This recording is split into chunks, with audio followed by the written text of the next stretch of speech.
دوستانو سلام، وخت په خیر. زما د دې ملک په هر څه خوا بدېږي، خو تر ټولو ډېر مې په تعلیم او په تحصیل خوا بدېږي. زه ډېرې مشخصې دوې لنډې پوښتنې لرم او ستاسو ټولو څخه مې هیله ده چې دا شیر کوي او دا حاکم نظام د ټولو مشرانو تر غوږو یې ورسوئ. اوله پوښتنه مې دا ده چې د نجونو د مکتب په اړه ستاسې خبره دا ده. تازه چې ما د وزیر صاحب ځینې دغه واورېدل، ارشادات واورېدل، هغه وایي چې د افغاني فرهنګ او د اسلام د دغه د رامنځته کولو لپاره او د ښځینه مکاتبو د استادانو د نیستۍ له امله او بل د اقتصادي، دا څلور ټکي یاد کړي دي. اول، افغانان دا 15,000 کاله کېږي با فرهنګه خلک دي، بې ناموسه خلک نه دي. موږ که دا 20 کاله هم په فرهنګ خپل فرهنګ مو ولاړو، هغه د افغانستان د ولس نجونې وې مکتبونو ته تللې. موږ ټوله بې فرهنګه نه یو، ټوله با فرهنګه ولس او په خپل افغاني او فرهنګي لباس کې مکاتبو ته تللو. په هیڅ مکتب کې تاسې د بې فرهنګۍ نښه نسئ ښودلی. فساد په هر شي کې موجود وي، ولې تاسې په دغه کار باندې زموږ د ټوله ملت توهین کوئ چې وایي چې بې فرهنګي وه. موږ د کومه چې اسلام راغلی دی، مسلمانان او د هغه د مخه چې په کوم دین په ټولو دینونو باندې متدین خلک وو، هیڅ وخت بې دینه او بې کلتور او بې فرهنګه خلک نه وو. نو د دین او فرهنګ دواړو له اړخه موږ ټول عمر خپل ناموس ولاړو. تر ټولو اساسي ترینه مسله، افغانان په هر شي خوا به دی، مګر تر ټولو زیات چې سر پر قرباني هغه ناموس دی.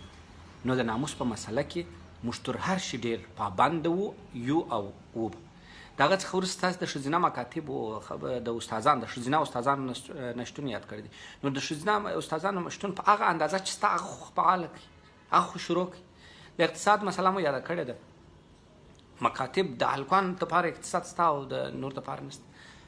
تر دغو دواړو چې د ښځو تر مکاتبو چې راتېر شو، تر ټولو خطرناکه موضوع چې ماته یو چا استولی د متن یې درته وایم. استاد محترم خبر دا ده چې تاسې خبر یاست چې نوي کال پیل سره سم مرکز او ولایاتو کې د هلکانو ښوونځي پیل شول، خو بدبختانه چې رحمان بابا، خوشحال خان او پیر محمد کاکړ لیسې، کابل کې پښتونستان لیسه، ننګرهار کې او عبدالحی حبیبي لیسه خوست کې چې تقریبا 10,000 شاوخوا پښتانه پکښې زده کړې کوي، همداسې بندې پاتې دي. او یادو لیسو کې د لیې په خاطر اکثره غریب زده کوونکي زده کړې کولې لا هم بندې پاتې دي.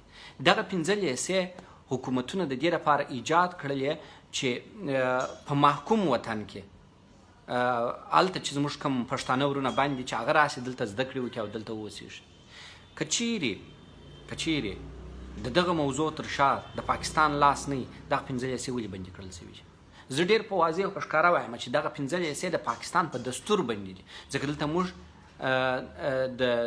د قبایلو زده کوونکي درلودل، پښتانه زده کوونکي مو د اطرافو څخه راوستله، ټوله لیلیه مکتبونه وه.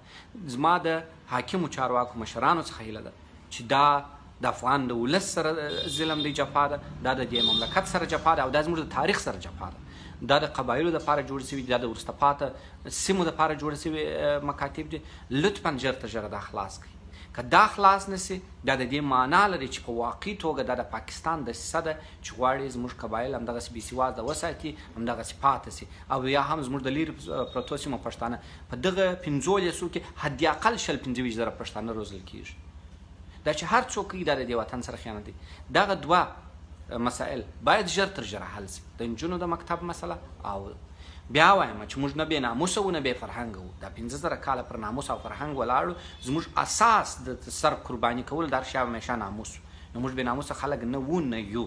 او دغه مکتبونه چې بند شوي دي، د دې سره مطلق قصدي یو پاکستانی برخورد دی چې د دې سره کېږي چې کس غواړي چې پښتون همداسې بېسواده پاته سي او همدغسې جاهل پاته سي او همیشه په جنګ کې واوسېږي. هیله مې ده چې دا شیر کوي او تر ټولو یې ورسوي. بالخصوص مې د طالبانو پر مشرانو، پر ملا برادرو، پر ملا یعقوبو، پر د حقانیانو، پر دغو مې غږ دی چې تاسې د پښتنو دعوه کوئ او پښتانه پر پښتنو تاوان سوي یاست او ټوله دنیا وایي چې دا پښتانه دي او دغسې بېسواده دي. نو د دغه شي مخه ونیسئ چې حداقل دغونه یو خیر خو پښتنو ته ورسېږي. ښه وخت ولرئ، روژه ده، نه غواړم ډېر مو سره په درد کړم، ولې دا زما غږ حتما ورسوئ. زه مست نه یم چې په دغسې خولو په دغسې حالت کې ناست یم تاسو ته دا خبرې کوم، بلکې دا هغه درد دی د دې وطن. دا چې زه ونه کړمه، دا چې زه دغسې پاتې شم په وتلې خوله په چاودلې خوله په خولو کې، او زه دغسې چپ پاتې شم، دا زما خیانت دی، دا زما جفا ده. او دا چې تاسې ونه رسوئ او دا مشران یې عملي نه کړي، دا د هغو خیانت او جفا ده. سلامت اوسئ، ښه وخت ولرئ.